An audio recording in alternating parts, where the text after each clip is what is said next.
মাত্র ৩ বছরের ব্যবধানে দুই বোন একই বাড়ির স্ত্রী। রিমা ও সুমি ছিল দুই বোন। তাদের বয়সের ছিল ৩ বছরের ব্যবধান।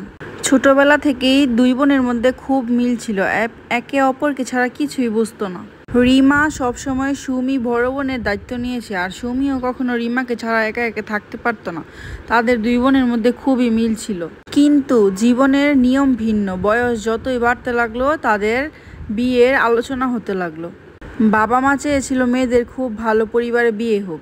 তারা দুই বোন যাতে এমন একটা সংসার পায় যেখানে তাদের শুধু ভালোবাসা আর আনন্দ থাকবে। একদিন রিমার বিয়ে ঠিক হলো, পরিবারে আনন্দের জোয়ার নেমে আসলো। বরপক্ষ দেখতে আসলো। ছেলেটি পড়াশোনায়, চাকরিতে, পরিবারের সবার কাছেই ভালো। ছেলেটির অনেক সম্মানও আছে, নামও আছে। তারপর রিমার বিয়ে ঠিক হলো। রিমা যখন বউ সেজে উঠলো, তখন সুমি অনেক কান্না করছিল যে আমি আমার বোনকে ছাড়া কিভাবে থাকবো। আর ওই দিক দিয়ে টলমলো চোখে রিমা শুধু হেসে বলছিল, বোন, আমি তোকে ছাড়া কিভাবে থাকবো, তুই তো আমার জীবন, তুই তো আমার কলিজা বোন। তারপর যখন রিমার বিয়ের বিদায় হচ্ছিল, তখন সুমি কেঁদে দিয়ে বলল, তুই তো আমার বোন, তুই তো আমার চোখের পানি মুছে দিবি। তারপর সেদিন সবার চোখ কান্নায় ভিজে গিয়েছিল। বিয়ের পরের মাস সবকিছু সুন্দরভাবে, ভালোভাবে, ঠিকঠাক মতো চলছিল। রিমার স্বামী দয়ালু ও অনেক ভদ্র ছিল, তাই ওই বাড়িতে সুমি প্রায় সময় বেড়াতে যেত। বোনকে সুখী দেখে সে অনেক খুশি হতো, কিন্তু হঠাৎ করেই তার মনে অনেক বড় একটা ঝড় বয়ে গেল। একদিন হঠাৎ শোনা গেল রিমার শ্বশুরবাড়ি থেকে সুমির জন্য প্রস্তাব এসেছে বিয়ের। আর প্রস্তাবটা এসেছিল রিমার দেবরের কাছ থেকে। একদিন শোনা গেল রিমার দেবর নাকি সুমিকে পছন্দ করে। সুমি তখন স্তব্ধ হয়ে গেল, আপুর বাড়িতে আমার বিয়ে, আমি তো আবার আপুর ঘরেই ঢুকে পড়বো, মানুষ তখন আমাকে কি বলবে। কিন্তু সুমির বাবা মা বুঝলেন, তার হাতে সুমিকে তুলে দিলে সে অনেক ভালো থাকবে, এমনকি নিরাপদেও থাকবে।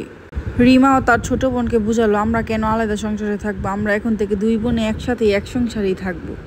আমি তোর বিয়ে দেখবো, তুই আমার পাশে থাকবি, এটাই তো ভাগ্যের খেলা। তারপর দুই বোন অনেক খুশি হলো যে তারা দুই বোন আবার একসাথে থাকতে পারবে।